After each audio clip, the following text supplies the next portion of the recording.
Welcome back to our YouTube channel Power Planning Gyani. Today we discuss about a very important topic related to BOE examinations.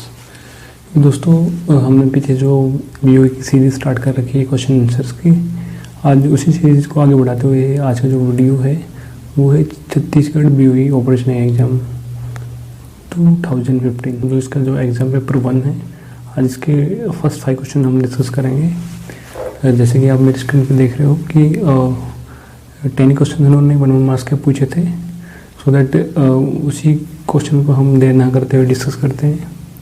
जो सबसे पहला question है वो है weld splatter weld splatter क्या होता है। ऑप्शन दे रखे, ए फ्लक्स होता है, बी वेल्डिंग टेस्ट होता है, सी है वेल्डिंग डिफेक्ट होता है, डी है इलेक्ट्रोड कोटिंग होती है। दोस्तों जो इसका करेक्ट आंसर रहेगा वो रहेगा सी, क्योंकि इसमें मैंने मार्क भी कर रखा है कि जो वेल्ड स्प्लैटर होता है वो क्या है, वो एक वेल्डिंग डिफेक्ट को डिनोट करता है। जैसे कि इसके नाम से इंडिकेट हो रहा है कि वेल्ड स्प्लैटर में मतलब बिखर जाना, like that.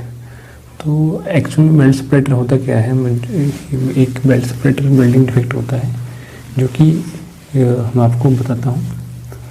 Weld splatter consist of A droplet of molten metal और नॉन मेटेलिक मटेरियल्स। कि जो वेल्ड स्प्लैटर होता है वो क्या है, वो जो ड्यूरिंग द वेल्डिंग जो मोल्टन मेटल आपको जो धातु पिघल हो जाती है, तो उसके क्या है छोटे छोटे ग्रेन्स, मतलब वो दाने दाने से जो अपना वर्क पीस होता है उसके ऊपर बिखर जाते हैं। दैट आर सेक्रेटेड और सप्लेस्ड, या तो वो उससे चिपक जाते हैं या फिर बिखर जाते हैं या फिर छिटक के कहीं पे वर्क सरफेस पे गिर जाते हैं। यदि आपने शायद आप लोगों ने सभी ने देखा होगा क्या वेल्ड स्प्लैटर क्या होता है, लेकिन क्या है ड्यू टू द इस टेक्निकल नेम क्या है हम इसको नहीं जान पाते। मैं आपकी जनरल नॉलेज के लिए मैं क्या है वो इसकी कुछ पिक्चर मैं आपको यहाँ पे साइड में दे दूँगा, जिससे कि आपको क्लियर हो सके कि एक्चुअल में उस प्रोसेस को क्या कहते हैं। वो जो वेल्डिंग में डिफेक्ट होता है तो उसको हम एक्चुअली में बोलेंगे कि according to the term of technically basis को कैसे डिस्क्राइब करेंगे। तो टेक्निकल बेसिस डिफेक्ट्स को हम बोलते हैं वेल्ड स्प्लैटर। तो दोस्तों जब आप यहाँ पे आप उस इमेज को देखोगे तो आपको बोलेंगे यार ये होता है क्या। सो दैट कई चीज़ें हैं होती है जो हमारे सामने होती है, लेकिन हम उसको टेक्निकली नहीं जान पाते। सो दैट ये जो क्वेश्चन आज आया है, जब मैंने इसको रीड आउट किया मैंने भी वो एक टाइम पे सोचा था हाँ यार बिल्कुल है, सही टेक्निकल नेम आज पता लगा इसका हमें।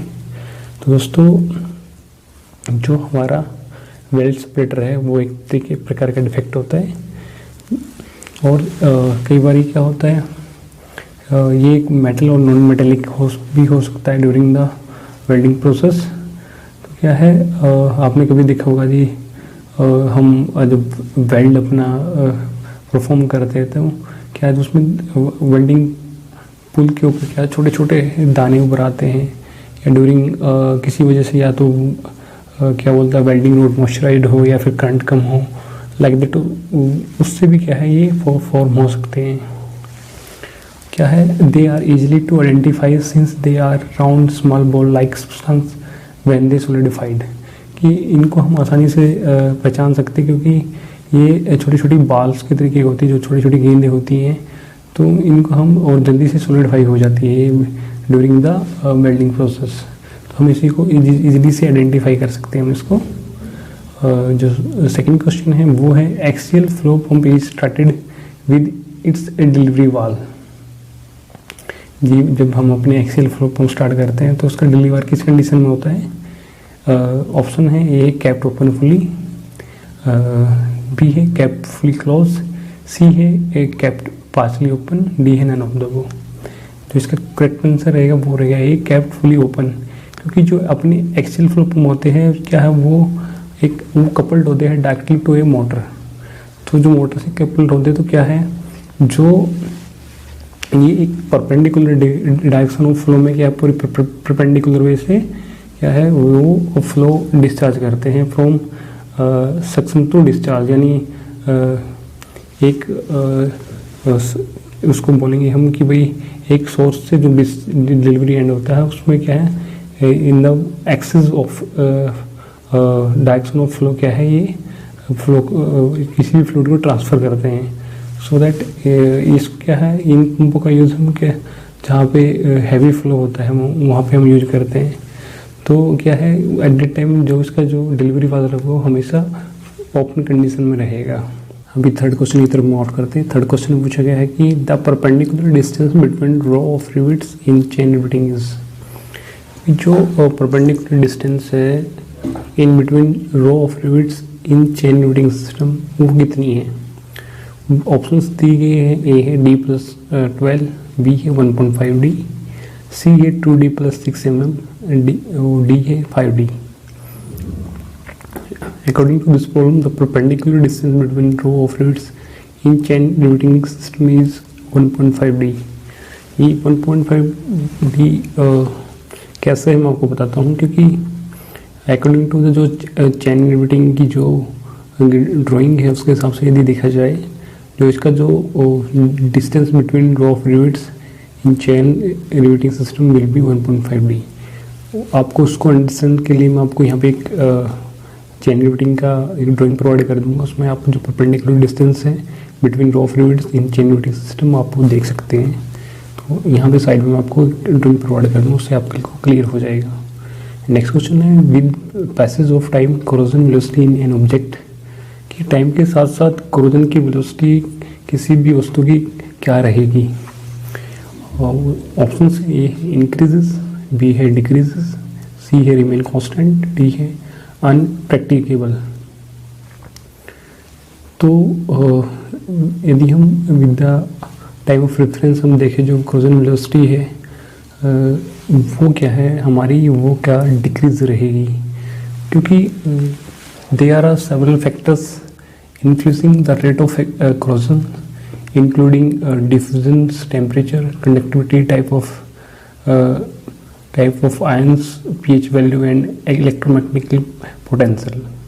कि जो डिफरेंट फैक्टर है जो कि कोरोजन को इन्फ्लुएंस करते हैं, जैसे कि डिफ्यूजन टेम्परेचर है, कंडक्टिविटी है, टाइप ऑफ आयंस है, पीएच वैल्यू क्या है, इलेक्ट्रोकेमिकल आपने देखा होगा जो उस ऑब्जेक्ट की क्या इलेक्ट्रोकेमिकल प्रॉपर्टीज़ है, क्या इलेक्ट्रोकेमिकल पोटेंशियल्स है, ये सारी चीज़ें क्या है कोरोजन को इफेक्ट करती है। तो टाइम के साथ साथ क्या है, आपने देखा होगा कि जो नई धातु होती है उस पर क्या है जल्दी से रस्टिंग होना स्टार्ट हो जाएगा जब वो इन मॉइस्चर कॉन्टैक्ट या फिर ड्यू टू द अदर किसी भी रीजन से जो मैं चीज़ें आपको फैक्टर्स मैंने बताई, तो क्या उनकी वजह से उस पर क्या जल्दी कोरोजन लगना स्टार्ट हो जाएगी। एज कम्पेयर टू देखें जो हमारी ऑलरेडी रस्टिंग मेटल है उस पर क्या है कोरोजन इफेक्ट कम रहेगा। तो देखा जाए कि टाइम के साथ साथ जो कोरोजन वेलोसिटी है वो ऑब्जेक्ट वो क्या है डिक्रीज होती रहेगी। तो नेक्स्ट क्वेश्चन है, और इस वीडियो का लास्ट क्वेश्चन ये है कि when A strip made of copper and iron is heated, एक स्ट्रिप बनी हुई है जो कॉपर और आयरन की बनी हुई है, यदि उसको हम गर्म करें तो क्या रहेगा। It does not bend, b है इट गेट ट्विस्टेड, सी है it's bend with iron on concave side, d है it bends with iron on convex side. तो इसका जो करेक्ट आंसर रहेगा वो रहेगा c, it bends with iron on concave side. इसका जो रीजन है मैं आपको बताता हूँ। The linear expansion of coefficient of copper is higher than iron. जो लीनियर एक्सपेंशन ऑफ कोफिशिएंट होता है कॉपर का वो क्या है हायर होता है as compared to the iron. So when heated copper will expand more than iron. जब हम कॉपर को हम गर्म करेंगे वो क्या है वो ज़्यादा एक्सपेंड होगा as compared to the iron, so that the length of the copper metal also exceed from the originals during the gaining of temperature. देखा जाए तो जब हम कॉपर मेटल को जब हम गर्म करेंगे तो क्या उसकी लेंथ भी इंक्रीज होगी as compared to the iron, so that after heating now since they are combined in a strip. फिर जब हम इनको दोनों को एक स्ट्रिप में कंबाइन कर देता है, कॉपर और आयरन को एक स्ट्रिप में हम यदि बाइंड कर देते हैं, स्ट्रिप कर देते हैं एंड हैव डिफरेंट लेंथ।